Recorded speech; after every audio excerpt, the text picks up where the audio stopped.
கிறிஸ்துவுக்குள் பிரியமான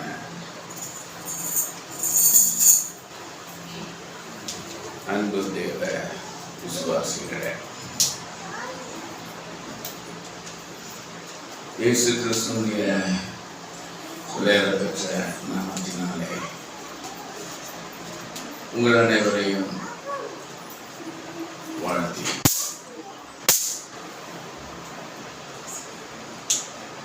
உங்கள் மத்தியிலே இப்படியாய் நான் பேசுவதற்கு எனக்கு ஒரு வாய்ப்பை கொடுத்த உங்களுடைய அருமையான போதகருக்கு நன்றி சொல்லி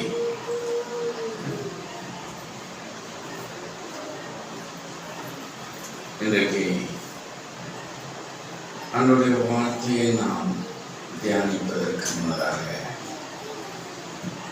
ஒரு 2 நிமிடம் கண்களை மூடி செவித்து ஆரம்பிப்போம். செவிக்கலாம். உன்னதத்தில் வாசம் பண்ணுகிற எங்கள் பரலோகத்தின் பிதாவை,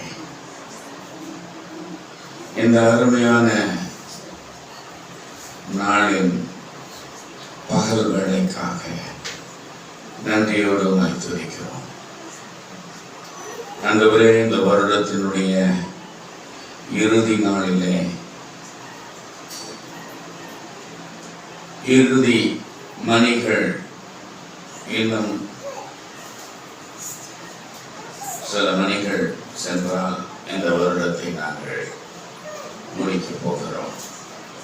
அப்படிப்பட்ட வேளையிலே தேவரீர் எங்களை உம்முடைய பிரகாரங்களிலே கூட்டி சேர்த்து உம்மை தியானிப்பதற்கும் துதிப்பதற்கும் போற்றுவதற்கும் ஆராதிப்பதற்கும் கொடுத்திருக்கும் அருமையான வேலைக்காக நன்றியோடு உம்மை துதிக்கிறேன். ஆண்டவரே, மேல்தாமே இந்த வேளையிலே மகிமைப்பட வேண்டுமாய் சொல்கிறேன். நான் ஒன்றுக்கும் உதவாத குப்பையும் கூடும் தூளும் சாம்பலுமாய் நான் இருக்கிறேன். என்னிடத்துல ஒன்றுமே இல்லை கர்த்தாவே. நான் ஒரு வெறுமையான பாத்திரமாக, காலியான ஒரு பாத்திரமாக உம்முடைய சமூகத்திலே நான் இருக்கிறேன். ஆனால் உம்முடைய கிருபையினால் என்னை நிரப்பி உமது ஆவியினாலும் வல்லமையினாலும் என்னை அபிஷேகம் பண்ணி உமது வார்த்தையை பேசத்தக்கதான கிருபையை தான். நீ பேசுகிறதை நான் பேசத்தக்கதாக என்னுடைய சொந்த யோசனைகளோ வார்த்தைகளோ வேண்டாம். அது ஒரு நன்மையும் பிறப்பிக்காது. உம்மிடத்திலிருந்து வரக்கூடிய வார்த்தை அது எனக்கும் எங்கள் ஒவ்வொருவருக்கும் அது பெரிய நன்மையை கொடுக்கக்கூடியதாக இருக்கிறது. உம்மை நோக்கி பார்க்கிறேன். தயவாய் எனக்கு இறங்கும். உமது ஆவினால் நிரப்பும். உங்களுடைய வெளிப்படுத்துதலினால் நிரப்பும். உங்களுடைய ஞானத்தினால் நிரப்பும். உங்களுடைய விலையேறப்பெற்ற வார்த்தையால் என்னை நிரப்பி உபயோகப்படுத்தும். இந்த வேலையை முழுமையாய் நீர் பொறுப்படுத்திக் கொள்ளும். துதி, கனம், மகிமை எல்லாம் உமக்கு ஒருவருக்கே நீர் மகிமைப்படும். இயேசுவின் விலையேறப்பெற்ற நாமத்தில் பிதாவே, ஆமென், ஆமென்.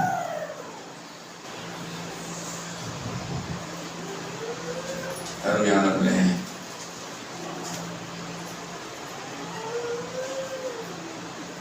சனிக்கிழமையிலிருந்து எனக்கு ஓய்வில்லை. ஒரே பிரயாணம். நிறைய இடங்களில் ஆண்டவருடைய வார்த்தையை தொடர்ந்து கொண்டு என் தொண்டை கூட சரியில்லை.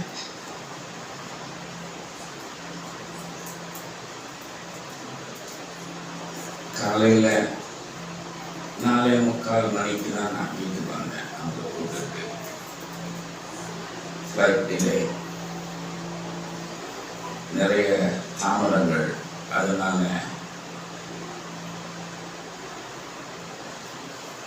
5 மணிக்கு படுத்து ரெடியாகி வந்தேன். ஆகினால கொஞ்சம் காலதாமதம். தாய்மொழியினை நீங்கள் மன்னிக்க வேண்டும். ஏன்னா கொஞ்சம் தாமதமாக வந்துட்டேன்.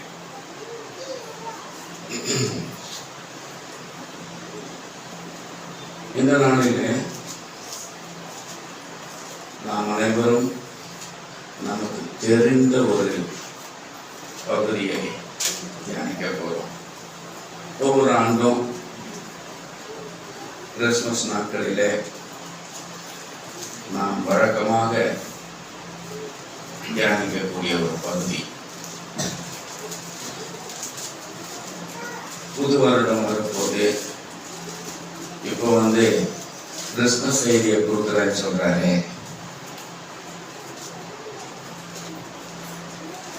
செய்தி முடியட்டும், அதுக்கப்புறம் கிறிஸ்துமஸ் செய்தியா அல்லது என்ன செய்தி என்று நீங்களே புரிந்து கொள்ளுங்கள்.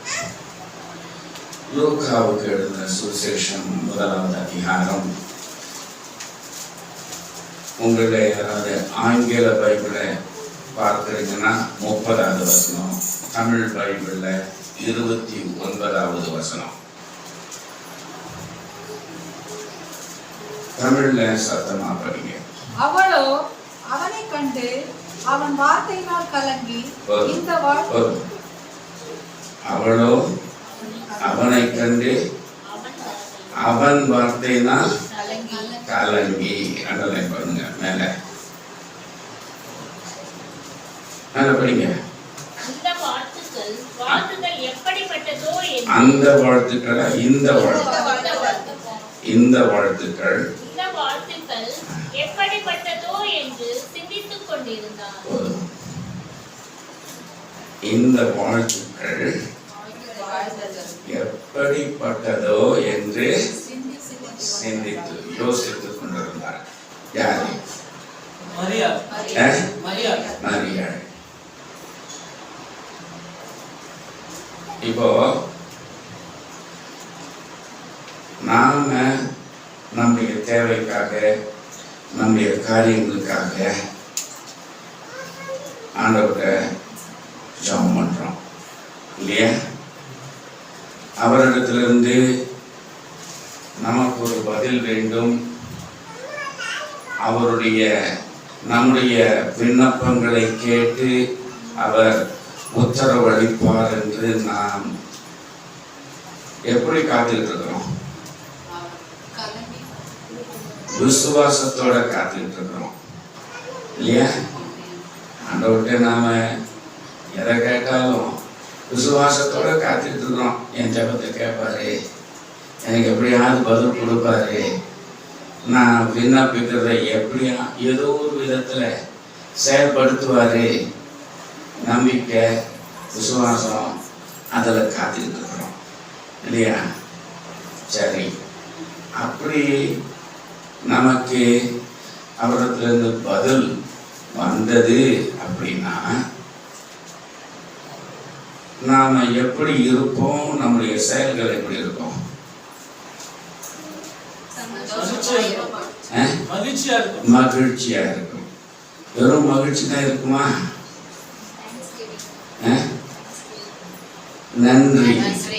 நன்றி உணர்வும் இருக்கும் இல்லையா? என் ஜெபத்தையும் கேட்டு எத்தனையோ வேளையில நான் அவரை துக்கப்படுத்துறேன், எத்தனையோ வேளையில நான் என் வாழ்க்கை சரியில்லை, வேதம் சொல்ற மாதிரி நடக்கலை, ஆனாலும் அதெல்லாம் பார்க்காம என் பேர்ல அன்பா இருந்து என் ஜெபத்தை கூட கேட்டிருக்கிறாரே அப்படின்ற ஒரு நன்றி, என் ஜெபத்தை கேட்டு பதில் கொடுத்தார் என்ற சந்தோஷம். ரெண்டு இருக்குல்ல. இங்க ஏன் கலக்கம் வருது, சந்தேகம் வருது? ஆண்டவர்கிட்ட செய்தி வந்தா சந்தோஷம் வரும், நன்றி உணர்வு வரும், ஆனந்தம் இருக்கும், அவரை துதிப்போம் இல்லையா? இங்க நாம படிக்கிறோமே, கலங்கி போறான்னு, சந்தேகப்படுறான்னு. இன்னும் நீங்க அடுத்த வசனத்துல படித்தீங்கன்னா பயப்பட்டாள், பயப்படுறா. ஆண்டவருடைய செய்தி வருது. அவளுக்கு இந்த செய்தி யார்கிட்ட வந்தது? தேவதூதனால். யாரிடத்திலிருந்து? தேவதூதன். அவன் சொல்ல மாட்டான், அவனுக்கு சொல்றதுக்கு அதிகாரம் இல்லை. அவர் சொல்றாரு, அவர் அனுப்புறாரு, போய் சொல்லு, என் செய்தி இதான், இத போய் சொல்லி அனுப்புறாரு. அவன் தானே, அதான பைபிள் சொல்லுது. என்னத்துக்கு கலக்கம்? சரி, புருஷனை அறியாதவன்றதுனால சொல்லுங்க. வர செய்தி எங்க இருந்து வருது?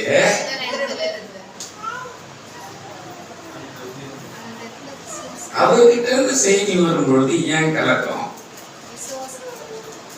ஏன் பயம், ஏன் பழகி போனோம்? ஆமா தானே. ஒருவேளை நம்முடைய வாழ்க்கையில் அப்படி நினைக்கணும்னா அப்படிதான் செய்வோமா? நான் அவனோட கேட்டேன், எனக்கு கொடுத்தார். கேட்கறது யாரு?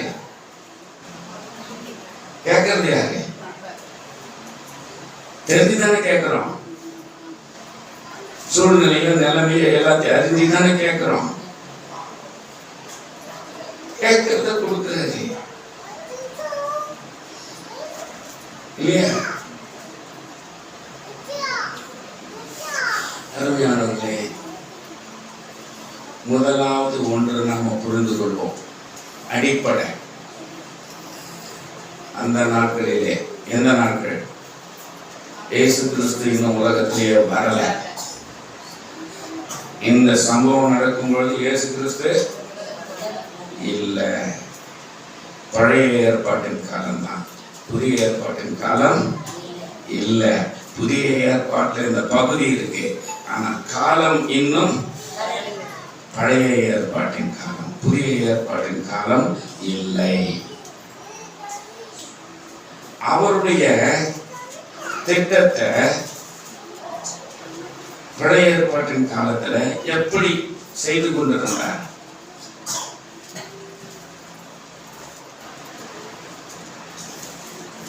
தீர்க்கதரிசிகள் மூலமாக, அவரால் நியமிக்கப்பட்டவர்கள் மூலமாக, தேவதூதர்களால் மனிதர் மத்தியிலே செயல்பட்டு கொண்டிருந்தார். ஒண்ணு ரொம்ப முக்கியமானது, இந்த நாட்களிலே அவருடைய திட்டத்தை, அவருடைய தீர்மானத்தை, அவருடைய செயல்களை, அவருடைய விருப்பத்தை செயல்படுத்துவதற்கு மனிதரை தெரிந்து கொள்ளுகிறார். அந்த நாட்களிலே இப்படி அவர் தெரிந்து கொள்ளும் பொழுது, யார் ஒருவராகிலும், வேதத்தில் நீங்க தெளிவாய் படிக்கலாம், பெரிய விசுவாசிகள் என்றோ, கர்த்தருக்கு பயந்தவர்கள் என்றோ, நியாய பிரமாணங்களை கடைபிடித்தவர்கள் என்றோ, ஆண்டவருடைய பிள்ளைகள் என்றோ எந்த சாட்சியம் கிடையாது. ஆபிரகாமை தெரிந்து கொண்டார். அந்த நாட்களிலே அவன் நீதிமானை போல இருந்தான். நீதிமான் அந்த காலத்துல ஏதோ ஒரு சன்மார்க்க ஒழுக்கம், ஏதோ ஒரு நியாயம் இப்படி இருந்தது. கடவுளுக்கு பயந்தவன், தேவனுடைய மனுஷன் என்ற ஒரு சர்டிபிகேட் அவனுக்கு இல்லை. இப்படி நீங்க எல்லாரையும் பாருங்க. அவர் தெரிந்து கொள்ளும் பொழுது ஒன்றை மாத்திரம் கருத்தில் வைத்துக் கொள்கிறார். நான் என்னுடைய திட்டத்தை, என்னுடைய காரியத்தை நான் செயல்படுத்த ஒரு மனுஷன் இந்த உலகத்திலே தேவை. என்னுடைய திட்டம் நிறைவேறணும். நான் என்ன செய்யணும்னு நினைக்கிறேனோ அந்த காரியம் நடக்கணும். அதற்கு எனக்கு ஒரு ஆள் தேவை இல்லையா? அவர் தேவனாக இருந்தாலும் கூட அதை செயல்படுத்துவதற்கு தேவை. அந்த ஆளை பார்க்கிறாரு. பார்க்கும் பொழுது இந்த நியாய பிரமாணங்களை பார்க்கல அவரு. நான் கட்டளையிட்டால் என்னுடைய வார்த்தைக்கு கீழ்ப்படிவானா, என்னை நான் சொல்ற வழியிலே சரியாக நடப்பானா, எனக்கு நம்பிக்கை உரியவனாய் இருப்பானா, உரியவளாய் இருப்பாளா என்பதை மாத்திரம் அவர் பார்க்கிறார். வேற இதை பார்க்கல இல்லையா? அதுல தெளிவு இருக்கா? அது கரெக்ட் தானா? நீங்க இதுல தெளிவானாதான் மேற்கொண்டு சத்தியத்தை உங்களால புரிந்து கொள்ள முடியும். இல்லைன்னா முடியாது. அது சரியா இல்லையா? அப்படிதான் தெரிந்து கொள்ற. இப்போ மரியாளுக்கு வருவோம். மரியாளை அவர் தெரிந்து கொண்டார் இல்லையா? ஏதாவது பைபிள்ல ரெக்கார்ட் இருக்கா? கடவுள் பெரிய விசுவாசி, பெரிய கடவுளுடைய மனுஷி ஏதாவது இருக்கா? நாம பிரசங்கத்தில் சொல்றோம், சொல்றோம். ஆனா பைபிள்ல ரெக்கார்டு இருக்கா? அப்படி ஏதாவது மரியாதை குறித்து ஒரு பெரிய தேவனுடைய மனுஷி, கடவுளுக்கு பயந்த ஒரு மனுஷி, அவருடைய நியாய பிரமாணங்களை ஒழுங்கா கடைபிடிக்கிறவ ஏதாவது இருக்கா? அது மாதிரி நம்மளை போல ஒரு சாதாரண மனுஷி, அவதானே? கரெக்டா? ஒரு நம்மளை போல ஒரு எப்படி நாம இருக்கிறோமோ அவ்விதமாய் அவளும் இந்த உலகத்துல வாழ்ந்து கொண்டிருந்தான். ஒரே ஒரு வித்தியாசம், நாம இந்தியர், அவ யூதர் இல்லையா? யூத நாட்டை சேர்ந்தவன். இதுதான் வித்தியாசம்.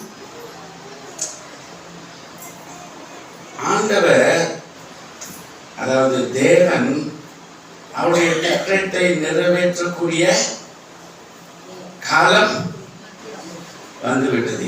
ஏசாயா தீர்க்கதரிசினால் உரைக்கப்பட்ட அந்த காரியம் நிறைவேறக்கூடிய காலம், நேரம் வந்துருச்சு இல்லையா?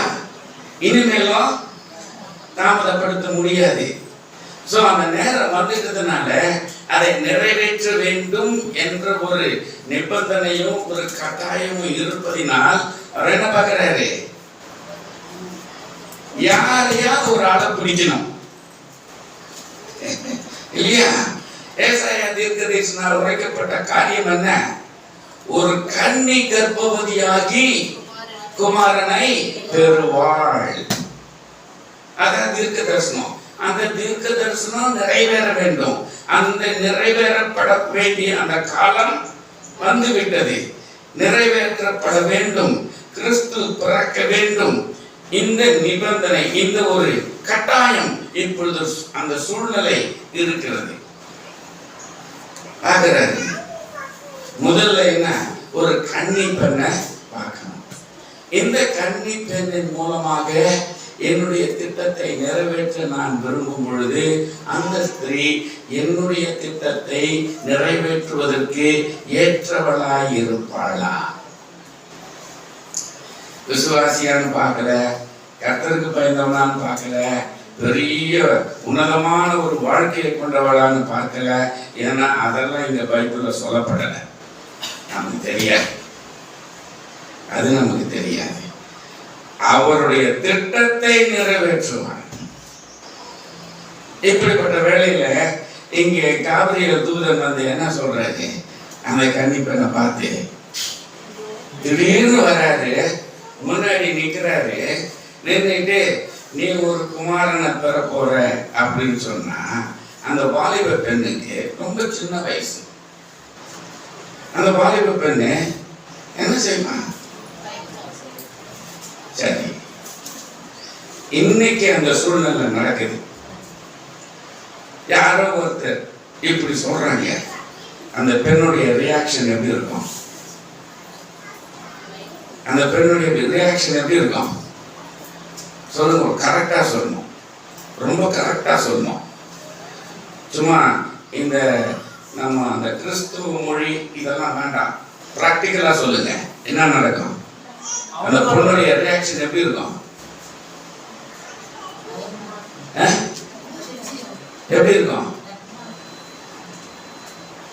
சிலருக்கு சொல்லணும்னு இருக்கு, சொல்றதுக்கு தயங்குறீங்க, சொல்லக்கூடாதுன்னு நினைக்கிறீங்க. நான் சொல்றேன், காலில் இருக்கிறத கழுத்துவன் மரியாதையை ஓடிடு. உண்மையா இல்லையா? இதுதான் பிராக்டிக்கல். ஒரு ஒரு வாலிப பெண்ணு அந்த பெண்ணுகிட்ட போயிட்டு இது மாதிரியான ஒரு சம்பவத்தை, ஒரு காரியத்தை சொன்னா என்ன நினைச்சுட்டு இருக்கிற? நான் கழுத்துக்கு முன்னாடி ஓடிடு. நசமா இல்லையா? உண்மைதானே? இல்ல அப்படின்னா ரொம்ப துணிச்சலான பொண்ணு அப்படின்னா பிள்ளையே ஒண்ணு விட்டுருவான். சொல்லி அந்த வார்த்தை முடியும் காட்டினா படிச்சு ஒண்ணு விடும். எப்படி வந்து இவன் சடனா சொன்னானா அதே மாதிரி அவருடைய ரியாக்ஷன் பத்துன்னு ஒண்ணு விடும். அதானே அதானே பிராக்டிக்கல். இந்த பொண்ணு சொல்றாங்க,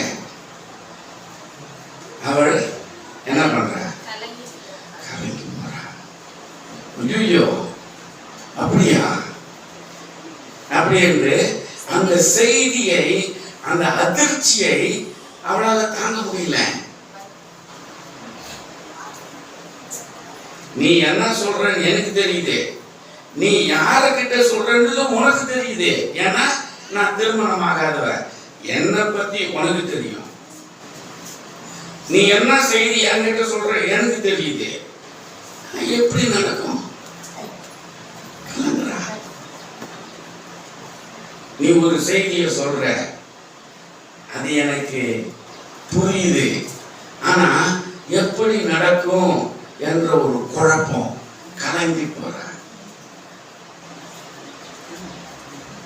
சந்தேகப்படுற. எப்படி இந்த வாழ்த்துதல் எப்படிப்பட்டதோ என்ற யோசனை.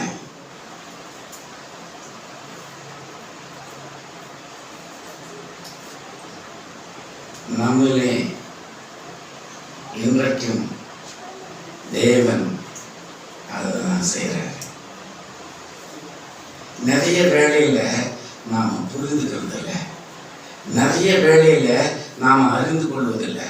விசுவாசின்னு சொல்றோம், வேதத்தை. அந்த பொண்ணு விசுவாசின்ற மாதிரி ரெக்கார்டு இல்லை, ஆகையினால நான் உறுதியா சொல்ல மாட்டேன். அந்த பெண்ணை குறித்த எந்த ரெக்கார்டும் பைபிள்ல இல்லை.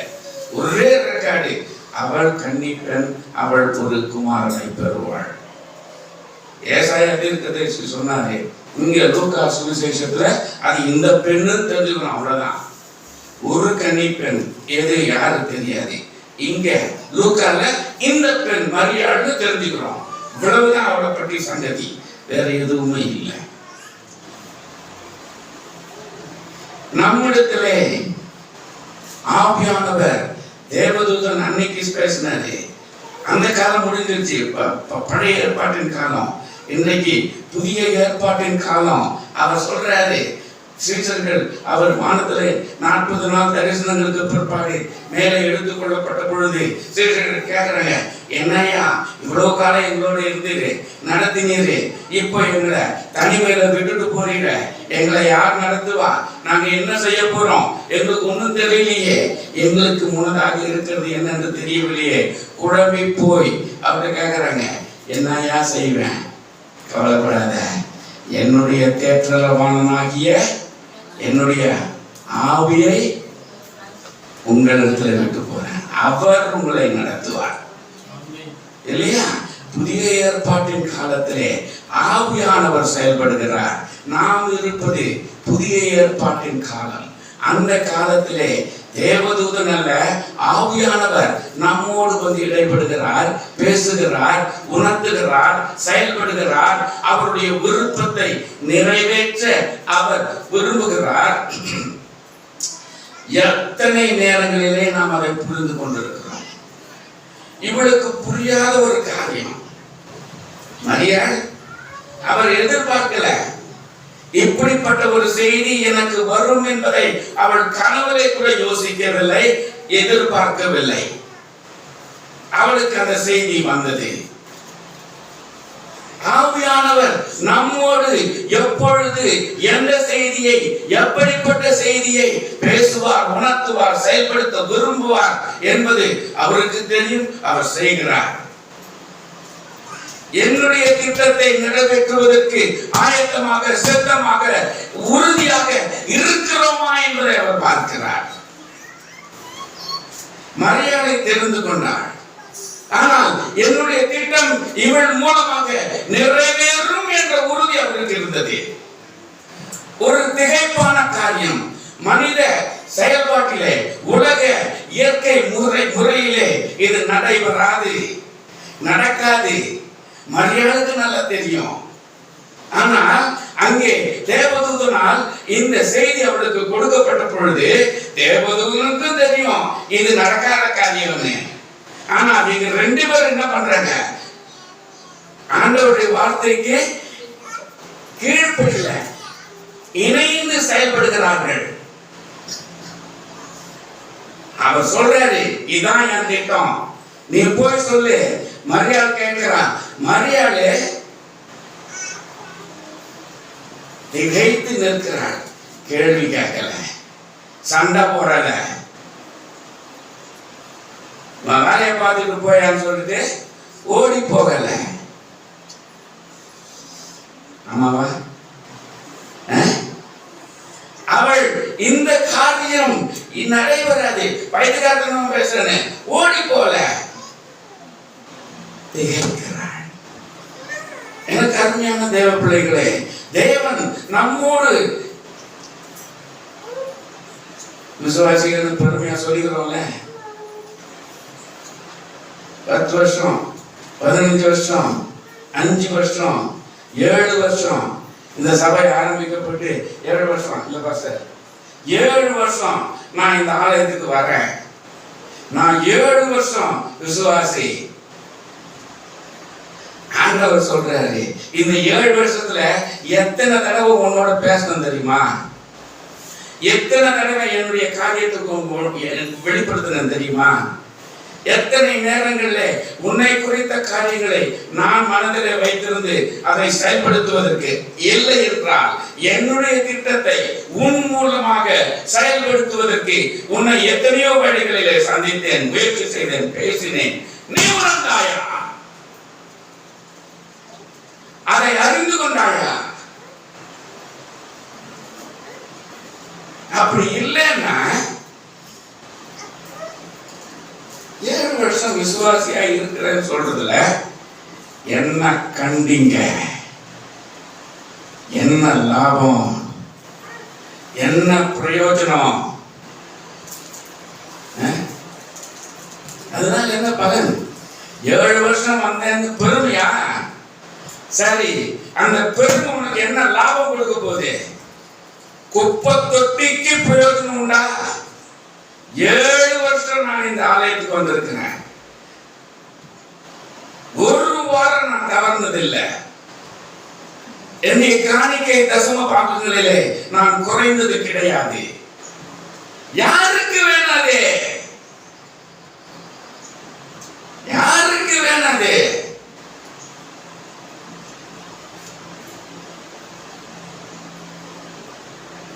யாருக்காக செலுத்துகிறோம் காணிக்கைய?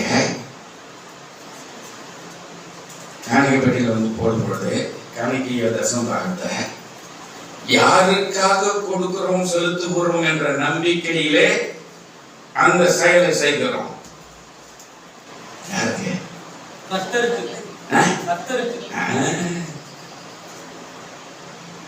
இந்த சர்ச்சுக்கு இல்லையே,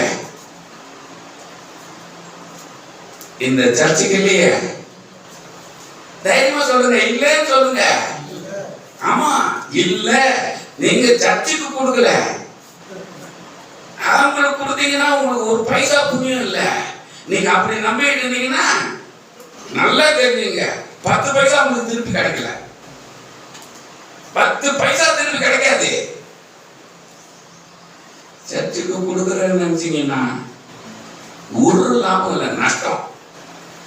அவரு கொடுக்குறீங்க, அவர் தான் திருப்பி கொடுக்குறவரு. நீங்க எனக்காக வந்து சர்ச்சுக்கு வந்து கொடுக்குறேன்னு சொல்லி சொன்னீங்கன்னா நான் கொடுக்க மாட்டேன், கொடுக்க மாட்டேன், கொடுக்க முடியாது. என்கிட்ட என்ன இருக்கு, பாஸ்டர்கிட்ட என்ன இருக்குது இல்லையா? ஊழியக்காரங்க நாங்க கொடுக்க முடியுமா? உங்களுக்கு கொடுத்தா திருப்தி அடைய முடியுமா? உங்களுக்கு தேவையான அளவு எங்களால் கொடுக்க முடியுமா? இல்ல. நாங்களே அவர்கிட்ட பிச்சை எடுத்துட்டு இருக்கிறோம்.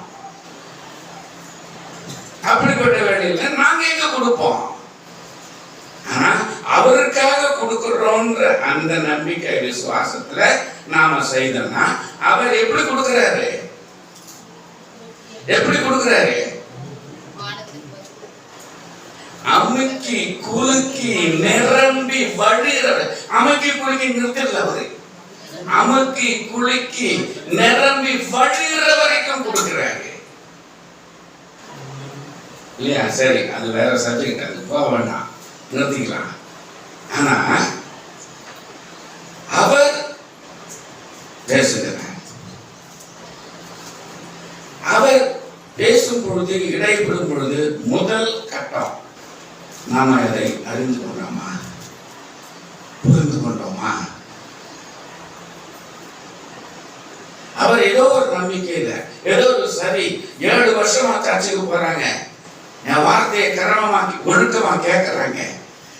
சரி, இப்ப நாம வந்து ஒரு பயிற்சி முறை, அதாவது பரீட்சை முறை, அல்லது சரி இவ்வளவு நாளா கேட்டுக்கிட்டே இருக்கிறாங்க, நாம செய்து பார்க்கலாம் அப்படின்னு அவர் வந்து செயல்பட யோசிக்கிறாரு. அது அறிந்தா தானே அவர் ஆவியானவர் நம்மளோட ஏதோ ஒண்ணு பேசுறாருன்னு தெரிஞ்சாதானே அதை செயல்படுத்த முடியும். தெரியவே இல்லைன்னா எப்படி செயல்படுத்த முடியும்? நான் ஆரம்பத்திலே சொன்னேன், அதுக்கு தான் நான் அதை சொன்னேன். ஆரம்பத்திலே நான் சொன்ன மாதிரி அவருடைய செயல்களை செய்வதற்கு அவர் பெரிய விசுவாசின்றதை அவர் பார்க்கல. நம்முடைய வாழ்க்கை முறை எப்படி இருக்குதுன்றதை பார்க்கல. அவர் பார்க்கிறது நீ எப்படியாவது, ஆனா இப்போ நான் என் காரியத்தை செயல்படுத்த ஆயத்தமா இருக்கும் பொழுது, என்னுடைய திட்டத்தை நிறைவேற்றுவதற்கு உன்னிடத்தில் வரும் பொழுது அதை அறிந்து நீ செயல்படக்கூடியவனாக கூடியவளாக இருக்கிறாயா? அப்பொழுதுதான் அடுத்த ஸ்டெப்பு.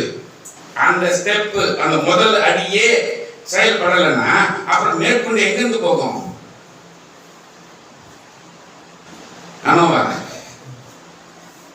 இந்த மரியாதையிடத்துல அவருடைய வெளிப்படுத்தல அந்த தீர்க்க தரிசனத்தை நிறைவேற்றக்கூடிய காலம் வந்த பொழுது அதை நிறைவேற்றுவதற்காக ஒரு கன்னிப்பெண்ணை அவர் தெரிந்து கொண்டு, மரியாதைதான் அவருடைய நோக்கம் கிடையாது. ஏசாயா மரியாதைன்னு சொன்னாரா? ஒரு கன்னிப்பெண். அது எந்த காலத்துல அவர் நிறைவேற்றுறதுக்கு சத்தமா இருக்கிறாரோ அந்த நேரமும் காலமும் வந்த பொழுது அந்த நேரத்திலே ஒரு கன்னிப்பெண்ணை தேர்ந்தெடுக்க போகிறார். அவர் இந்த லூக்கால அவர் தேர்ந்தெடுத்துட்டாரு, மரியாதை தேர்ந்தெடுத்துட்டாரு, கன்னிப்பெண்ணை தேர்ந்தெடுத்துட்டாரு. இப்போ வெளிப்படுத்துறாரு. இயற்கையான முறையிலே எந்த பெண்ணுக்கும் ஏற்படக்கூடிய சூழ்நிலை தான் அவளுக்கு இருந்தது. அந்த ஒரு திகைப்பு திடீர்னு வந்து இப்படி சொல்றாங்க. ஏன்னா அவ அதுக்காக ஜெபம் பண்ணல. மரியாதை அதுக்காக ஜெபம் பண்ணாரா? ஏசாயா தீர்க்க தீர்க்கதரிசி சொல்லியிருக்கிறாரு.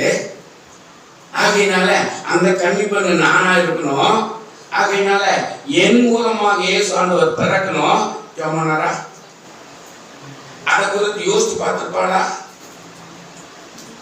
அவளுடைய நினைவுகள் செயல்கள் இல்லை.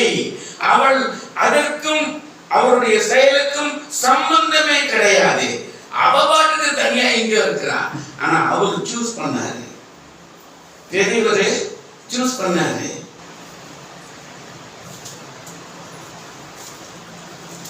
இதுதான் கிறிஸ்தவ வாழ்க்கை. நாம கேட்கணும்னு அவசியம் இல்லை, நாம தேவைன்னு சொல்ல வேண்டிய அவசியம் இல்லை. அவருடைய உங்களுடைய தேவைகளுக்காக நீங்க ஜெபிப்பது வேற. புரிஞ்சுக்கங்க வித்தியாசத்தை. உங்களுடைய தேவைகளுக்காக, உங்களுடைய பிரச்சனைகளுக்காக, உங்களுடைய ஆசீர்வாதத்திற்காக நீங்கள் ஜெபித்து கேட்பது வேற. ஆனால் அவர் திட்டத்தை செயல்படுத்துவதற்கு, அவர் திட்டம் என்னன்னு தெரியாது. அவர் திட்டத்தை செயல்படுத்துவதற்கு ஒரு மனுஷனை தெரிந்து கொள்ளும் பொழுது அந்த மனுஷனுடைய தகுதி என்னன்னு பார்க்கிறாரு. விசுவாசியா, அப்படியா இப்படியா, நீ ஒரு பெரிய ஆளா, வேதத்தையே கரைச்சு கொடுத்திருக்கிறியா, 24 மணி நேரம் உபவாச ஜெபம் பண்றியா, உன்னுடைய கிறிஸ்தவ வாழ்க்கை இப்படி இருக்கான்னு பரிச்சை பார்த்தலாம் செய்யல. ஏன் நாம் போய் சொல்லும் பொழுது, கட்டளை இடும் பொழுது செயல்படுத்துகிறாயா, கீழ்ப்படிகிறாயா, இதுதான் அவர் பார்க்கிறாரு. மற்றது அவருக்கு முக்கியம் இல்லை. இந்த மரியாள் அதற்காக ஜெபிக்கவில்லை, இந்த மரியாள் அதற்காக காத்திருக்கவில்லை. இந்த மரியாள் அவளுக்கு தெரியவே தெரியாது என் மூலமாக இந்த காரியம் நடக்க போகுதுன்னு. Choice is his. 100க்கு பலாயிரம் மடங்கு இந்த சாய்ஸ் தேவனுடையது மாத்திரமே, வேற யாரும் கிடையாது, மரியாதையும் கிடையாது. ஆனால் அந்த திட்டம் வெளிப்படுத்தின பொழுது அதை நிறைவேற்றுவதற்கு ஒத்துழைத்தாலே அதுதான் காரியம். விசுவாச வாழ்க்கையிலே தேவனுடைய திட்டத்தை நிறைவேற்றுவதற்காக, நம்மை பயன்படுத்துவதற்கு, உபயோகப்படுத்துவதற்கு அவர் வேலையை தெரிந்து கொண்டு அவருடைய செயலை வெளிப்படுத்தும் பொழுது, முதலாவது தேவன் இப்படிப்பட்ட திட்டத்தை என் மூலமாக செயல்படுத்த விரும்புகிறார் அதை என்பதை அறிந்து கொள்ள வேண்டும், புரிந்து கொள்ள வேண்டும். இது நான் எனக்கு கிடைத்த ஒரு பெரிய பாக்கியம் என்பதாக நாம் அதை அறிந்து, இரண்டாவதாக நடைமுறையிலே, இயற்கையான முறையிலே, வாழ்க்கை முறையிலே அது ஒரு பெரிய சந்தேகம், குழப்பத்தை ஏற்படுத்தினாலும் இந்த வார்த்தை யார்கிட்ட வருது? தேவனிடத்திலிருந்து வருகிறது. அதனால் எந்த ஒரு நஷ்டம், கஷ்டம், அவமானம், துக்கம், வேதனை, எந்த பிரச்சனை இருந்தாலும் நான் சந்திப்பதற்கு ஆயத்தம். இப்ப வர சங்கதிக்கு ஏன் குழப்பம் அடைந்தா? எதனால குழப்பம் அடைந்தா? இந்த வார்த்தை கேட்டது முதலாவது அவ என்ன செய்தா? கலங்கினா இல்லையா? ஒரு கலக்கம் வந்தது. எதனால் கலக்கம் அடைந்தாள்? தப்புங்க.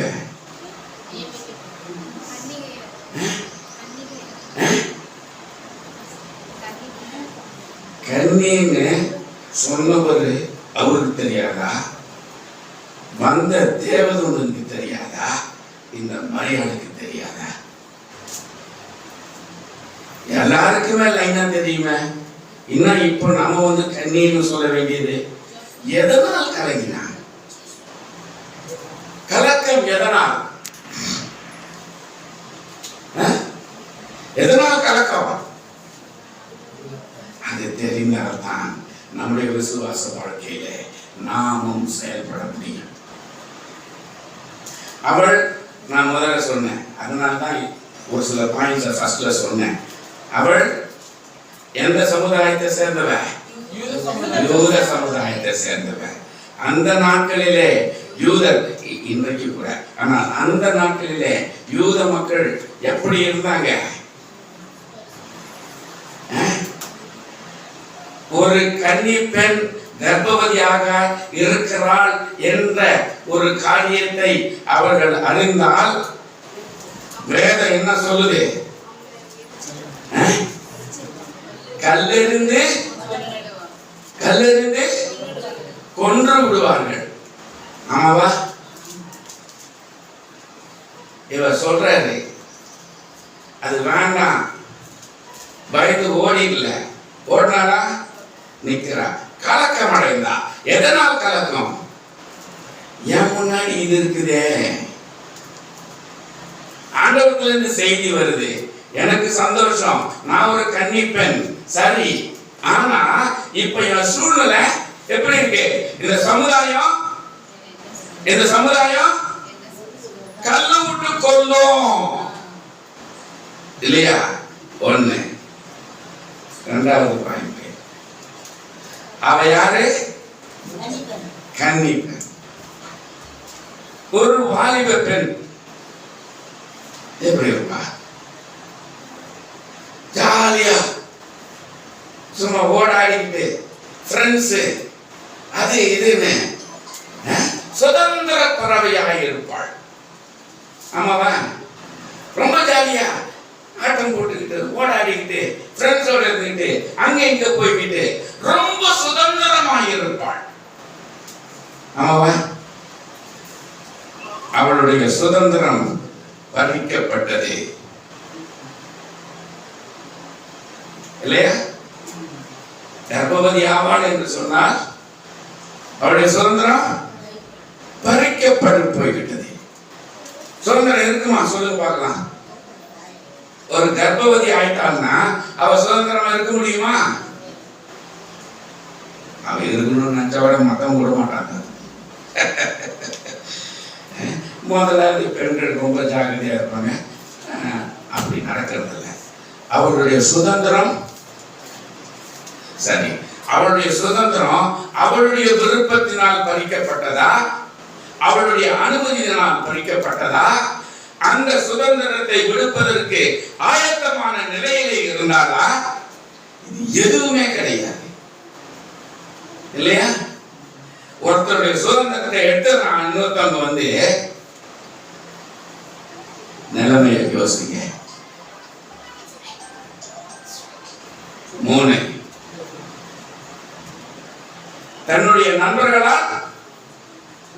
உறவினர்களா ஒதுக்கப்படுவாள், தனிமைப்படுத்தப்படுவாள்.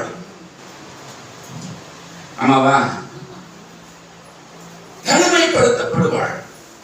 அவமானம், அசிங்கம், கேவலம் இல்லையா? அந்த பெண்ணுக்கு நண்பர்களாய் இருந்தவர்கள் அந்த வினாடி வரைக்கும் இப்ப என்ன செய்வாங்க? ஐயோ அந்த பொண்ணு ரொம்ப நல்ல பொண்ணு நினைச்சோம், நாம கூட சேர்ந்தோம்னா நமக்கு அந்த கெட்ட பேரு. ஆமாவா? அந்த பெண்கள் மாத்திரம் இல்ல, தாய் தப்ப சொல்லுவாங்க, அந்த பொண்ணுகிட்ட சேர்றத பார்த்தேன், ஜாக்கிரதை. ஆமாவா? இன்னைக்கு இந்த காரியம் நடக்குதா? தனிமைப்படுத்தப்படுகிறாள். அவளுடைய சுதந்திரம் பறிக்கப்பட்டு போய்விட்டது. அவளுக்கு என்ன நடக்குதுன்னு அவளிடத்துல பர்மிஷன் கேட்கல, எதுவுமே இல்லை, சடால் வந்து சொல்றாங்க. மனதளவுல ஆயத்தமா இல்ல. அவமானங்கள், அசிங்கங்கள், கேவலங்கள். இந்த நாட்களிலே ஒரு குடும்பத்துல அந்த பெண்ணுக்கு இப்படிப்பட்ட ஒரு சூழ்நிலை இருக்குன்னா தாய் தகப்பன் என்ன சொல்லுவாங்க? சொந்த தாய் தகப்பன் இன்னைக்கு என்ன செய்வாங்க? தொடர்புகிட்டே தூக்குவாங்க. நெசமா இல்லையா? வீட்டை விட்டு துரத்துவாங்களா இல்லையா? ஒன்னால என் குடும்பமான கெட்டு போகுது, பெற்றோர்கள் நிறைய பேர் இருக்கிறீங்க, சொல்லுங்க தைரியமா. நம்ம வீட்டில் இந்த பொண்ணுக்கு நடந்ததுன்னா ஏத்துப்போமா? சாலி என் பொண்ணு கர்ப்பமாயிட்டா அப்படியா சொல்லுவோம்?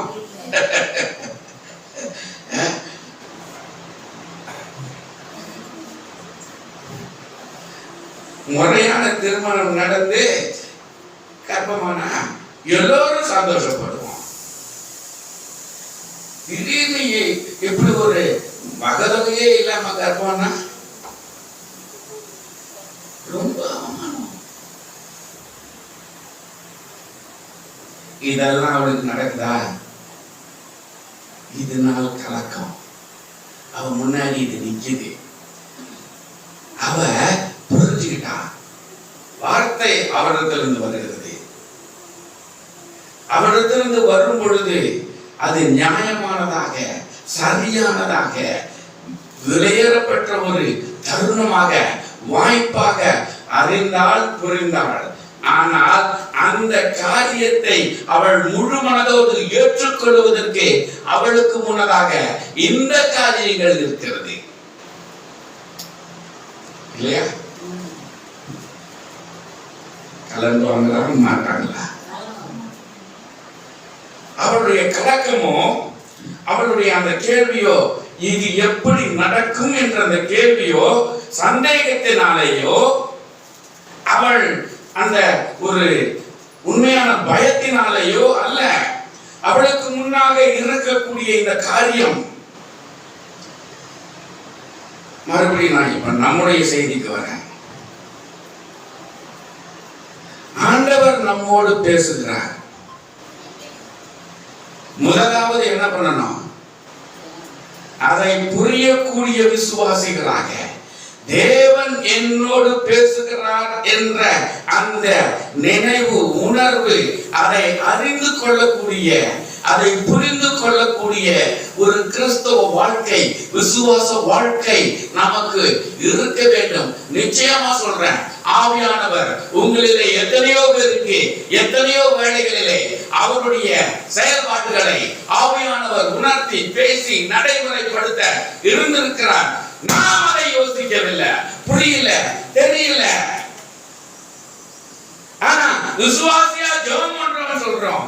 ஆனா சரி, எனக்கு ஏற்ற மகளா இருக்கிற, இப்ப நான் உனக்கு ஒரு பரீட்சை வைக்கிறேன், என்னுடைய திட்டத்தை நான் வெளிப்படுத்துறேன், நான் இந்த காரியத்தை உனக்கு சொல்றேன், நீ இதை இப்படியாக செய்ய வேண்டும் சொல்றாங்க. சொல்லட்டுமா? எப்படின்னு சொல்லட்டுமா?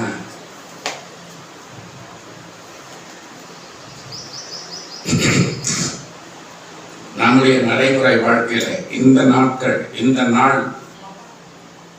நாளில எத்தனை பேர் உண்மையா ரட்சிக்கப்பட்டு ஞானஸ்தானம் பெற்று விசுவாசிகளா, கிறிஸ்துவர்களா இருக்குங்க? சொல்லுங்க பார்க்கலாம். ஒத்துமே இல்லையா? தயங்காம தூக்குங்க. தூக்கணும் ஆண்டவர் சொல்றாரு, நான் இல்லை. ஏன்னா அவருடைய செய்தியை சொல்றாரு, அவர் செய்தியை பேசுறாரு. இத்தனை பேர் இருக்குங்க இல்லையா? நான் நம்புறது என்னன்னா, நிச்சயமா வேற மார்க்கத்துல இருந்து கிறிஸ்தவ ஏற்றுக்கொண்டீங்களா? சொல்லுங்க பார்க்கலாம். பிறவி கிறிஸ்தவர்களா? வேற மார்க்கத்துல இருந்து ஏசாமியை ஏற்றுக்கொண்டீங்களா?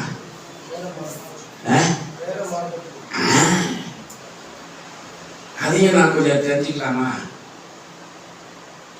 நான் வேற மார்க்கத்துல இருந்து ஏசாமியை ஏற்றுக்கொண்டேன்.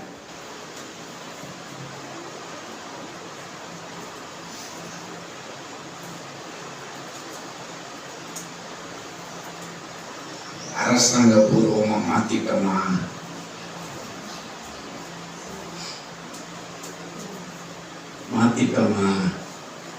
நான் என்னுடைய மார்க்கத்தை விட்டு விட்டேன். கிறிஸ்தவன் இனிமேல் ஞானஸ்தானம் பெற்றுவிட்டேன், என் பெயர் இது, நான் ஒரு கிறிஸ்தவன். ஒத்துக்கிட்டோமா? ஏன் ஏன் இவ சந்தித்தால அதுதான். இந்த சமுதாயம், இந்த உலகம், இந்த அரசாங்க நன்மை எனக்கு கிடைக்காது. அவர் சொல்றாரு, என் நாமத்தை மனுஷர் முன்னாடி நீங்க பேசுறீங்கன்னா, அவர் என்ன சொல்றாரு? அவர் என்ன சொல்றாரு? தப்பா சொல்றீங்க. நான் பிதாவினிடத்திலே உங்களுக்காய் முறையிடுவேன். பிதாவினிடத்திலே முறையிடுவேன்னு சொல்லல, நான் உங்களுக்காக பிதாவினிடத்திலே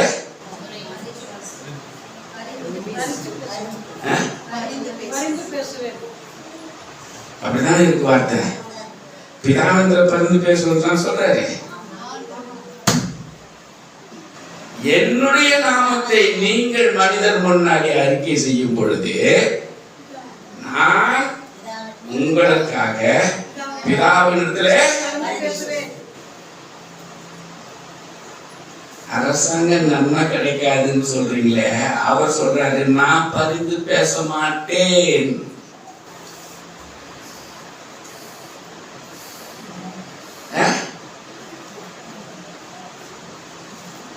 ஐயோ, நான் கிறிஸ்தவன் சொல்லிட்டேன்னா என்னை யாரும் சேர்க்க மாட்டாங்க, என்னை ஒதுக்கி வைப்பாங்க. என் உறவினர்கள், என் நண்பர்கள் என்னை ஒதுக்கிடுவாங்க. நான் சொல்ல மாட்டேன்.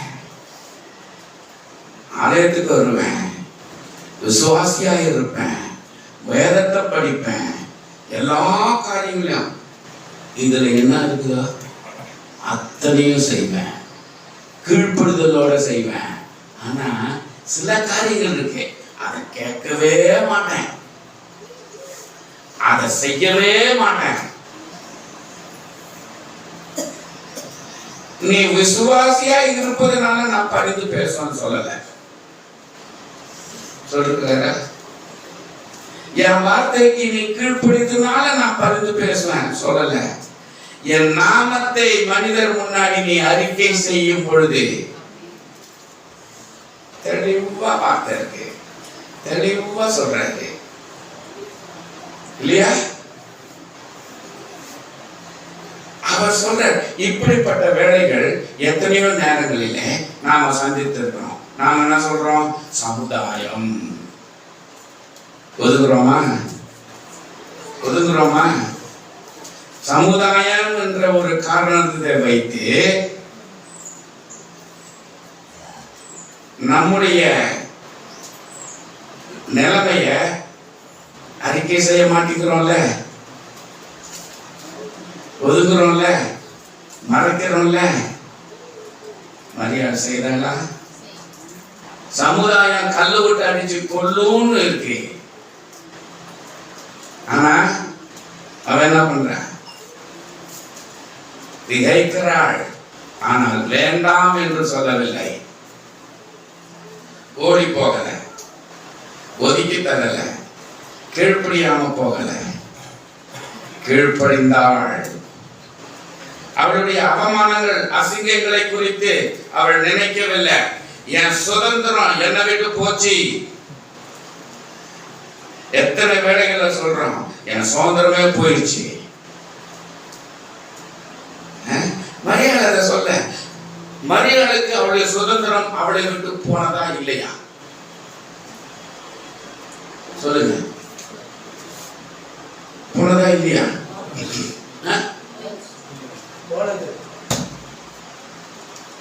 வாலிப பெண்ணுங்க, அவளுடைய கனவுகள் எவ்வளவோ இருக்கு. அவள் எதையோ சாதிக்கணும்ன்ற நிலைமையில அவ ஓடாடிட்டு இருக்கிறான். காலேஜுக்கு போக முடியாது, ஸ்கூலுக்கு போக முடியாது, சேர்க்க மாட்டாங்க. நல்லா படிக்கிற பிள்ளையா இருந்தா கூட மானாங்க மற்ற பிள்ளைகளை கெட்டுடும் போயிடுது இல்லையா? அவள் முன்னாடி இது இருக்கு, ஓடல, கலக்கம் அடைகிறாள். அது இயற்கை.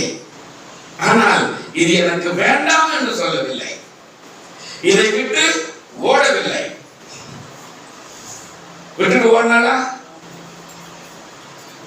கீழ்ப்படிந்தான். இன்னொன்னு தெரிஞ்சுக்கங்க, அவள் அப்படி செய்திருந்தாருன்னா அவர் என்ன செய்வாரு?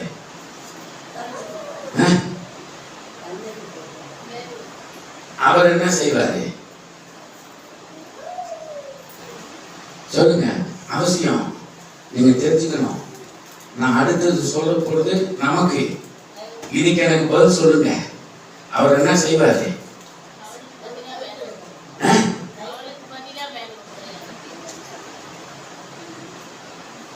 நீ இல்லைன்னா அவர் வர வேண்டிய வேலை வந்துருச்சு, அதை நிறுத்த போறது கிடையாது. மரியாதை வேண்டாம்னு சொன்னான்னா அடுத்த ஆளை அவர் சூஸ் பண்ணுவாரு. யோசிச்சு பாருங்க, நம்முடைய வாழ்க்கையில நான் உன்னோட பேசுறேன், நான் என் திட்டத்தை நிறைவேற்ற பார்க்கிறேன், நீ விசுவாசின்னு சொல்ற, நான் செயல்படுத்தணும்னு நினைக்கிறேன். நீ சமுதாயத்தை கண்டோ உன்னுடைய அவமானங்களையோ உன்னுடைய மற்ற காரியங்களையோ யோசித்து என்னுடைய சுதந்திரம் பறிபோகிறது என்று யோசித்து, நான் வாலிப பெண், என்னுடைய கனவுகள் நிறைய இருக்கிறது, நான் எவ்வளவோ சாதிக்கணும்னு நீங்க சொல்லிக்கிட்டு நாம சொல்லிக்கிட்டு அப்படி இருந்தா சரிதான் போ.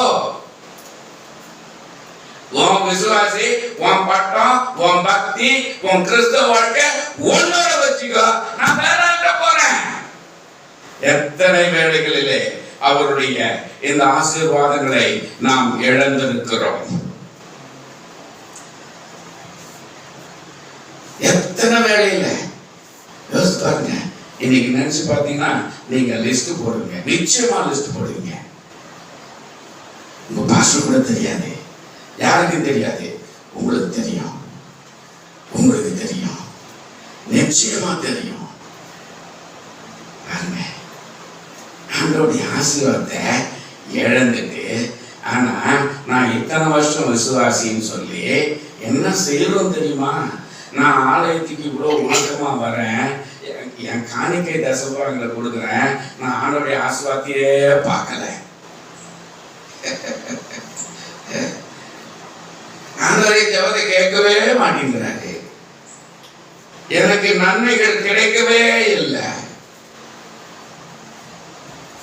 என் வீடு ஓட்டு வீடா இருக்கு, ஒழுக்கலா இருக்கு, அட்லீஸ்ட் ஒரு தளம் போட்ட வீட்டா இருக்கணும்னு நான் எவ்வளோ ஜோம் பண்ணிருக்கிறேன், நடக்கல. எப்படிங்க நடக்கும்? அவர் உங்களை விட்டு வேற ஒருத்தர் சூஸ் பண்ணிட்டாரு. அவர் சூஸ் பண்ண பிறகு இப்ப அவர் எப்படி செயல்படுவாரு? செயல்பட்டார், பேசினார், உணர்த்தினார், எல்லாத்தையும் செய்தாரு. நாம நம்முடைய சூழ்நிலைகள், சமுதாயம், அவமானம், வெட்கம், அது இதுன்னு எத்தனையோ காரியங்கள் இருக்கு. ஒவ்வொருத்தருக்கும் 100 காரணம் இருக்கு. இப்ப கேட்டா நிறைய சொல்லுவீங்க.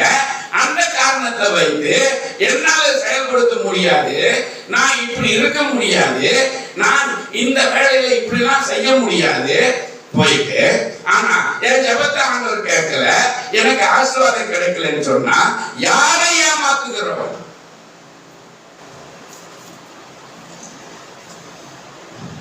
ஆமாவா இல்லையா?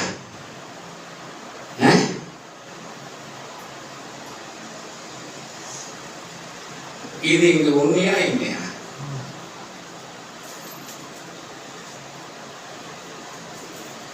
நம்முடைய கிறிஸ்தவ வாழ்க்கை அப்படி இல்லை.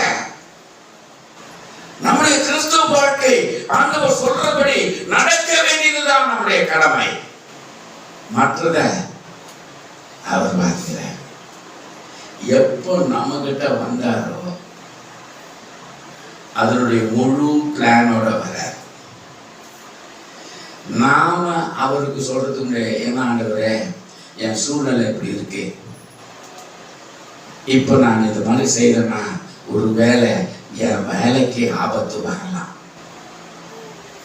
என்னுடைய வாழ்க்கையில இந்த விதமான காரியங்கள் கெட்டு போகலாம்.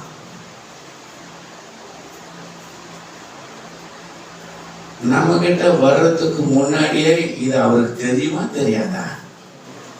தெரிஞ்சுதானே வராரு. அப்புறம் அவருக்கு என்ன அட்வைஸ்?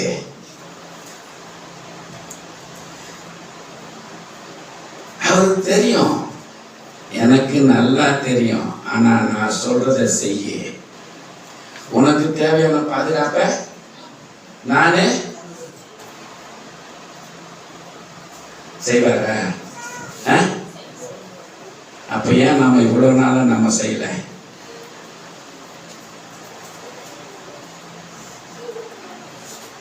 நான் ஒரு காரியத்தை குறித்து சொல்ல, இப்படி அநேக காரியங்கள் சமுதாயத்துக்கு பயந்து, நண்பர்களுக்கு பயந்து, உறவினர்களுக்கு பயந்து. நம்ம வீட்டில் ஒரு விசேஷம் நடக்குது, நமக்கு முக்கியமான உறவுகள், நண்பர்கள் உறவுகள், நாம் அதிமுக்கியமாக நினைக்கிற நம்முடைய உறவுகள், அவர்கள் நிச்சயமாக அந்த சம்பவத்தில் இருக்க வேண்டும் என்ற காரணத்தினால் வேதம் சொல்ற முறைய எத்தனை வாட்டி நாம காம்ப்ரமைஸ் பண்ணியிருக்கிறோம். அவங்களையும் திருப்திப்படுத்தணும், அவங்களும் வந்து கலந்துக்கணும், அது மாதிரியும் செய்துப்பேன், என் நம்பிக்கை பிரகாரமாகவும் செய்வேன். சேரமா நடக்குதா? அப்புறம் என்ன விசுவாசி? அப்புறம் என்ன ஆண்டவர் எனக்கு ஜெபத்தை கேட்க மாட்டேங்கிறான்னு எப்படி இந்த வாய் சொல்லுது? சொல்றதுக்கு பயப்பட வேண்டாமா? எனக்கு ஆண்டவர் உதவி செய்ய மாட்டேங்கிறான்னு சொல்றதுக்கு முன்னாடி நான் ஆண்டவரை துக்கப்படுத்தினேன்னு ஏன் சொல்ல முடியல? இந்த உலகத்தோடு ஒத்து போன வாழ்க்கையை நான் செய்தேன் ஏன் சொல்ல முடியல? என் தேவனுடைய நாமத்தை நான் உயர்த்தி காட்டவில்லை ஏன் சொல்ல முடியல? என் தேவனுக்காய் சாட்சியாய் நின்றேன் ஏன் சொல்ல முடியல?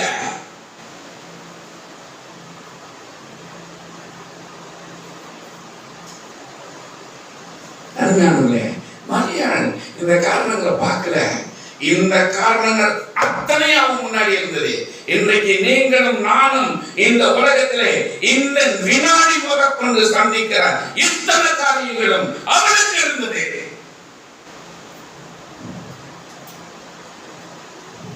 இல்லையா? அதனால தெளிவா விளக்கி சொன்னேன். நானே யோசித்து பாருங்க, நம்முடைய விசுவாசம் எப்படிப்பட்டதா இருக்கிறது? நம்முடைய கிறிஸ்துவ வாழ்க்கை எப்படிப்பட்டதா இருக்கு? 20 வருஷம் 30 வருஷம் சாகர வரைக்கும் கிறிஸ்துவன் சொல்லிக்கிட்டு, ஆனா நம்மையை ஏமாற்றிக் கொண்டு வஞ்சித்துக் கொண்டு ஆண்டவருடைய இடைப்படும் பொழுது, பேசும் பொழுது ஆண்டவருடைய நாமத்தை உயர்த்த வேண்டிய வேளையிலே முற்றிலுமாக அவரை அசிங்கப்படுத்திட்டு, ஆனா எனக்கு ஆண்டவர் உதவி செய்யலன்னு சொன்னா யாரை ஏமாற்றுகிறோம்?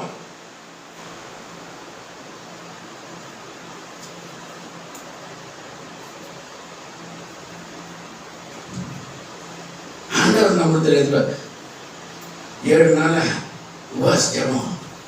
எத்தனை பேர் 7 நாள் வந்து இங்க வார்த்தை கேட்குறீங்கன்னு தெரியல. இப்படி எல்லாம் செய்யறோம். எவ்வளவு மேன்மை அடைந்திருக்கணுமே, எவ்வளவு மேன்மை அடைந்திருக்கணுமே. ஏன் ஏன் ஒரு சாதாரண ஓட்டு விட தளமா மாற்ற முடியலையே? ஒரு சாதாரண வியாதியை ஜெயித்து காட்ட முடியவில்லையே? ஒரு கடன் தொல்லையை சமாளிக்க முடியவில்லையே? கிறிஸ்தவ வாழ்க்கை அப்படி இல்லை. அவர் நம்மிடத்திலே வரும் பொழுது அதற்கு முன்னதாக நம்முடைய சரித்திரத்தையே வச்சுக்கிட்டு வராங்க. அந்த சரித்திரத்துல எதை கோணலா இருக்கு, சரி இல்லாம இருக்கு, குறையா இருக்கு, அதெல்லாம் சரி செய்ய வேண்டும் என்ற நோக்கம் திட்டத்தோடு வருகிறார். ஆனால் அந்த வேளையிலே அவரை நாம் உயர்த்தாதபடிக்கு, அவரை நாம் அவருக்கு சாட்சியாய் நிற்காதபடிக்கு இந்த உலகத்தையும் இந்த சமுதாயத்தையும் நண்பர்களையும் உறவினர்களையும் வெட்கத்தையும் அவமானத்தையும் கேடையும் நினைத்து அவரை விட்டு விலகுவதினால், அவருடைய வார்த்தைக்கு திட்டத்திற்கு செயல்படாமல் போவதினால் நஷ்டம்.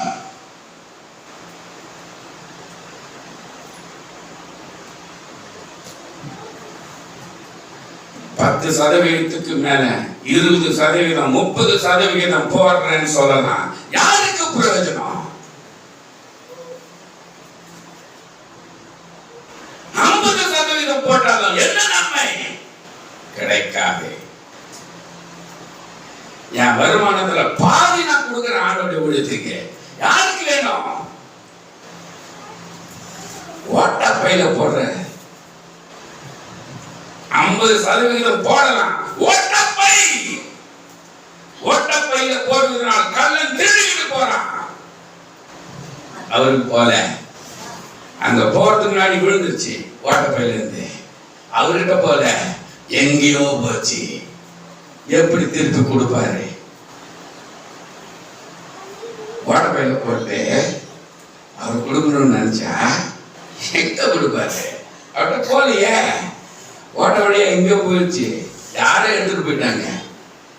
உங்க நினைப்பு பெட்டிங்கள போட்டேன். ஓட்டம் எங்க இருக்கு? ஓட்டம் எங்க இருக்கு? அவிசுவாசம், கீழ்ப்படியாமை, ஒப்பு கொடுக்கிறது இல்ல, அவர் சொல்றதுபடி நடக்கிறது இல்ல, சமுதாயத்தை கண்டு பயப்படுவது, நண்பர்களை கண்டு பயப்படுவது, உலகத்தை கண்டு பயப்படுவது, உறவினர்களுக்காக ஒத்து போவது, ஆண்டவருக்காக சாட்சியாய் நிற்பது கிடையாது. உலக வாழ்க்கையும் சேர்த்து விசுவாச வாழ்க்கையும் சேர்த்து நடக்கணும்னு நினைச்சா ஓட்டப்பை. ஒண்ணு விசுவாச வாழ்க்கையில இருக்கிறேன், இல்ல உலக வாழ்க்கையில இருக்கிறேன். It is your choice. ஆனா அவருடைய சாய்ஸ் அவருடைய வழியில் மாத்திரமே இருக்க வேண்டும். அது எது வந்தாலும் சரி. ஒரு பேச்சுக்காக சொல்றேன், வேலை போனாலும் பரவாயில்லை,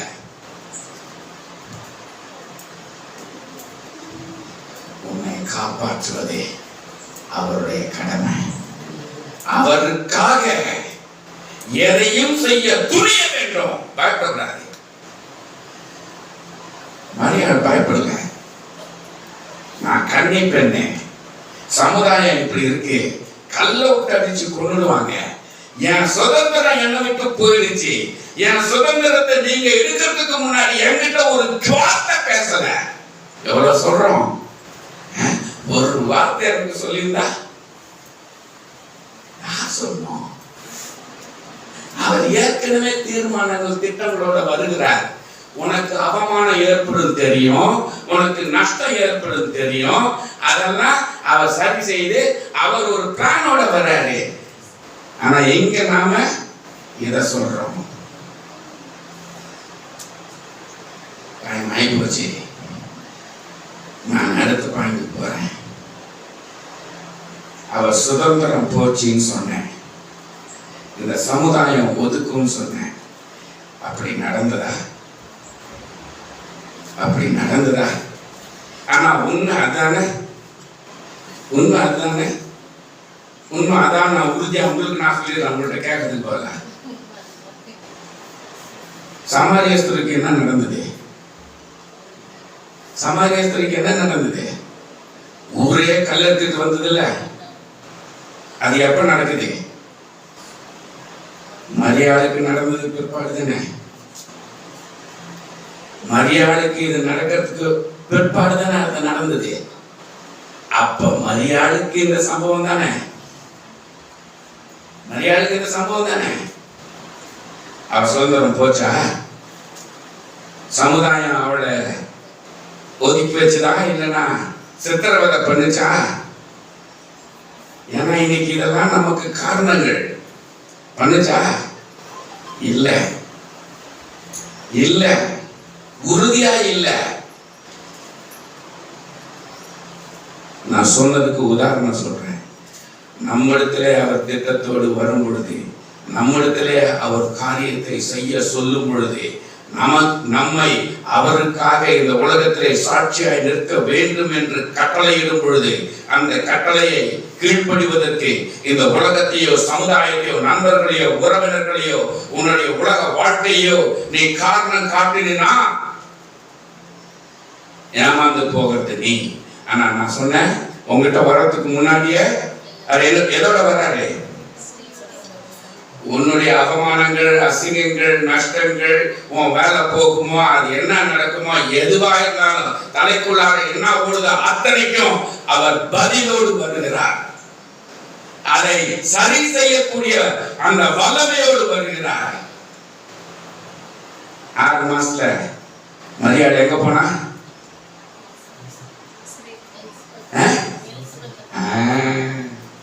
சமுதாயம் ஒதுக்குச்சுன்னா, அவருடைய சுதந்திரம் போயிருந்ததுன்னா எலிசபெத் வீட்டுக்கு போவாளா? போவாளா? அங்க போய் சந்தோஷமா துதிக்கிறா. அவளுக்கு நடந்த அற்புதத்தை கண்டு 2 பேரும் ரொம்ப சந்தோஷமா மனமகிழ்ச்சி அடைகிறாங்க. அந்த சூழ்நிலை எப்படி இருந்ததுன்னா, எலிசபெத் வயித்துல இருந்த குழந்தை துள்ளுது. அப்படிப்பட்ட சம்பவம். சுதந்திரம் போச்சா? சமுதாயம் விரட்டுச்சா? சமுதாயம் கல்லால் அடிச்சு கொன்னுச்சா? அவமானம் இருந்ததா? அவமானம் வெக்கமா இருந்த வீட்டை விட்டு வெளியே போவாளா? எலிசபெத் வீட்டுக்கு போறா.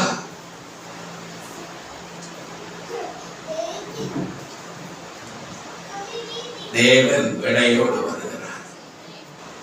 அவருடைய வார்த்தைக்கு கீழ்ப்படி என்று சொல்லும் பொழுது நாம நிறைய காரணங்களை சொல்றோம்ல, அதுக்கெல்லாம் அவர் பதிலோட, விடையோட, தீர்வோட, விடுதலையோட, ஒரு அவருடைய ஆசீர்வாதத்தோடு வருகிறார்.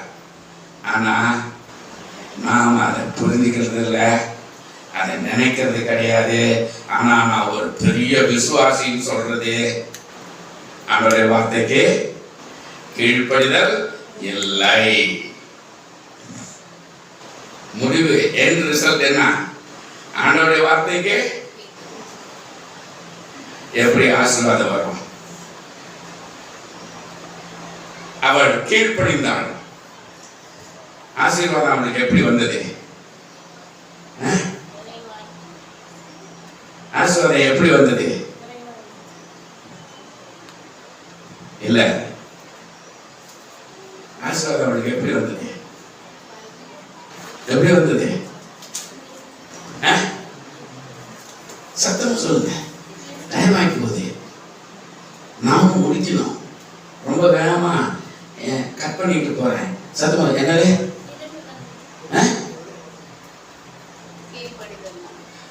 ஆசீர்வாதம் எப்படி வந்தது?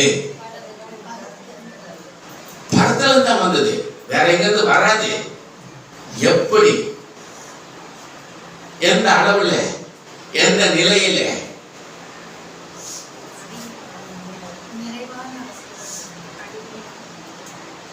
அவங்க சொல்றாங்க இல்லைன்னு.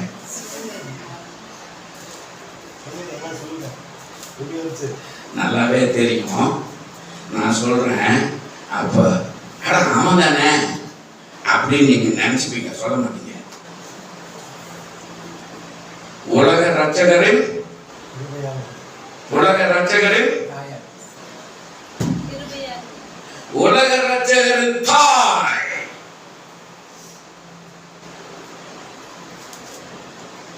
அதை விட ஒரு மேலான ஆசீர்வாதம்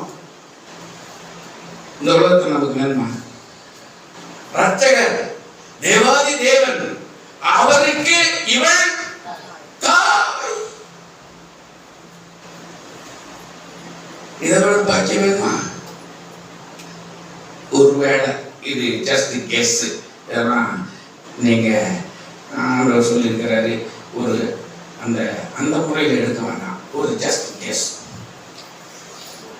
சின்ன குழந்தையா தாயாக இவள் ஒரு சின்ன ஒழுங்கினோம், சொல்றதை கேட்கல, அடிச்சிருப்பாள, திட்டிருப்பாள, நடந்திருக்கும் தானே, அதெல்லாம் இங்க இல்லை. ஆனா இயற்கை இயல்பான வாழ்க்கையில யோசித்து பாருங்க, ஒரு தாய் தன்னுடைய குழந்தையை அப்படித்தானே வளர்ப்பாங்க இல்லையா? ஒரு பெரிய பாக்கியம். உலக ரட்சகரை சுமப்பது, சீராட்டுவது, பாசத்தோடு கொஞ்சி தன்னுடைய எல்லா விதமான கற்பனை பண்ணுங்க, எப்படியெல்லாம் கற்பனை பண்ணணும் பண்ணுங்க. ஆனா அந்த சாக்கியம் அவர் கற்றதில்லை. அதுதான் தேவ ஆசீர்வாதம். இதுக்கு மேல நான் எக்ஸ்பிளைன் பண்ண வேண்டும்ன்ற அவசியமே இல்லை. ஆண்டவருக்கு கீழ்ப்படியும் பொழுது, விசுவாச வாழ்க்கையிலே உறுதியாக இருக்கும் பொழுது ஆசீர்வாதம் எப்படி வரும், எந்த அளவில் வரும்? There is no limit. அளவே இல்லை, அளவே இல்லை.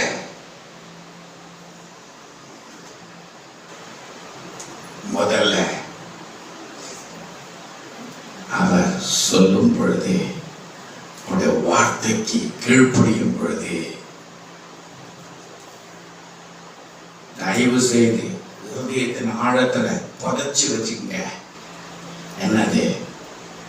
அவர் உன் நிலையை அறிந்து வருகிறார், உன் சூழ்நிலையை அறிந்து வருகிறார். உனக்கு என்னெல்லாம் நடக்கும்னு அவருக்கு தெரியும். நீ சொல்ல மறந்ததை கூட, சொல்ல நினைக்காததை கூட அவர் அறிந்து அதோட வராது. அவர் எதிர்பார்க்கிறது ஒன்றே ஒன்றே, கீழ்ப்படி, கீழ்ப்படி. கீழ்ப்படிந்தால் வானத்தின் பல கணைகளை திறந்து கொண்டு ஆசீர்வாதத்தை கொட்டோ கொட்டு கொட்டுவார்.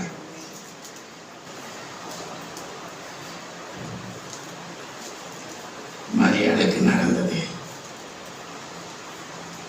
நேற்றும் இன்றும் என்றும் மாறா தேவன் இன்றைக்கு நமக்கு செய்வார். நாளைக்கு பேர பிள்ளைகளுக்கு செய்வார். நம்முடைய கீழ்ப்படிதலினால் பேர பிள்ளைகளுக்கு, ஒருவேளை நம்ம பேர பிள்ளைகளை முழுமையா பார்க்க கூட மாட்டோம். ஆனா நம்முடைய கீழ்ப்படிதலினாலே இந்த சொத்தை பேர பிள்ளைகளுக்கு சேர்த்து வச்சுட்டு போறோம். அதை விட ஒரு பாக்கியம் இந்த உலகத்துல எங்க கிடைக்கும்னு எனக்கு பதில் சொல்லுங்க. கணக்கு போட்டு கொடுப்பாரு, வட்டியும் முதலுமா, வட்டியும் முதலுமா கணக்கு போட்டு கொடுப்பாரு. அப்போ நான் விசுவாசியா இருக்கிறேன், நான் ஜெபம் பண்றேன், என் வார்த்தைக்கு என் ஜெபத்திற்கு ஆண்டவர் பதிலே கொடுக்க மாட்டேங்கிறாரு. என் குறைகள் தீர்க்கப்படவில்லையே, என் கடன் பிரச்சனை எனக்கு போகவே மாட்டேங்குதே, என் குடும்பத்தில் இருக்கிற பிரச்சனை போகவே மாட்டேங்குதே, என் கணவனுக்கும் மனைவிக்கும் ஒரு சரியான புரிந்து கொள்ளுதல் இல்லையே, என்னுடைய வாழ்க்கையில சமாதானமான வாழ்க்கை இல்லையே, எனக்கு ஒரு நிம்மதியான வாழ்க்கை இல்லையே, இதெல்லாம் எப்படி நாம பழகுவோம்? மரியாள் அப்படியெல்லாம் கஷ்டப்படவே இல்லை. அவளுடைய சுதந்திரம் அவளை விட்டு எடுக்கப்படவில்லை. சுதந்திரமா அவ முன்னாடி எப்படி இருந்தாலும் அதே மாதிரி தான் இருக்கிறான். ஆனா ஒண்ணு சீரியஸா நினைச்சீங்க, அவர் சொல்றது கேட்கல அப்படின்னா, அதை அறிந்து கொள்ளல புரிந்து கொள்ளல அப்படின்னா, இஷ்டம் இல்லை ரொம்ப கடினம்னு நினைச்சீங்கன்னா, ஓகே நோ ப்ராப்ளம், நீ வேண்டாம், நான் வேற ஒருத்தனை தெரிந்து கொள்கிறேன். நிர்பந்தமான நிலைமை எனக்கு அருகானவர்களே, நீ வேண்டான்னு ஆண்டவர் சொல்லிட்டாருன்னா யோசித்து பாருங்க. என் திட்டம் நான் நிறைவேற்றணும். உங்ககிட்ட வந்தேன், உன்னோட இடைப்பட்டேன், உன்னோடு பேசினேன், நீ வேண்டாங்க, நோ ப்ராப்ளம். நான் எப்பயா சொன்னேன்? நான் சொல்லவே இல்லையா? என் திட்டத்தை நீ கேட்கலையே. எனக்கு அதுதான் பதில். அவர் சொல்ற அதனால இந்த ஆண்டு இப்படிப்பட்ட குறைகள் எவ்வளவோ வைத்து நடத்தினோம். இன்னும் சில மணி நேரங்களிலே புதிய ஆண்டுக்குள்ளாக போக போகிறோம். நம்முடைய விசுவாச வாழ்க்கை, கிறிஸ்துவ வாழ்க்கை எப்படி செய்து கொண்டிருக்கிறோம்?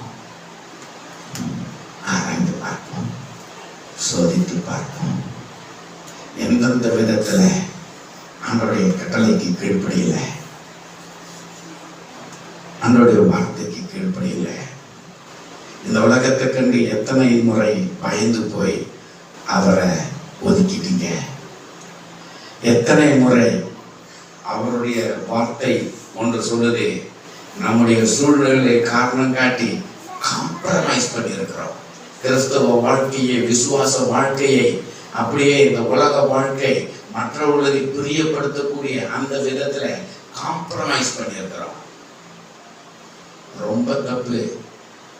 ஆண்டவருடைய வார்த்தையை எதோடு காம்ப்ரமைஸ் பண்ண முடியாது, கூடாது. அது அவ்வளவுதான். அவருடைய வார்த்தை அவருடைய வார்த்தை தான்.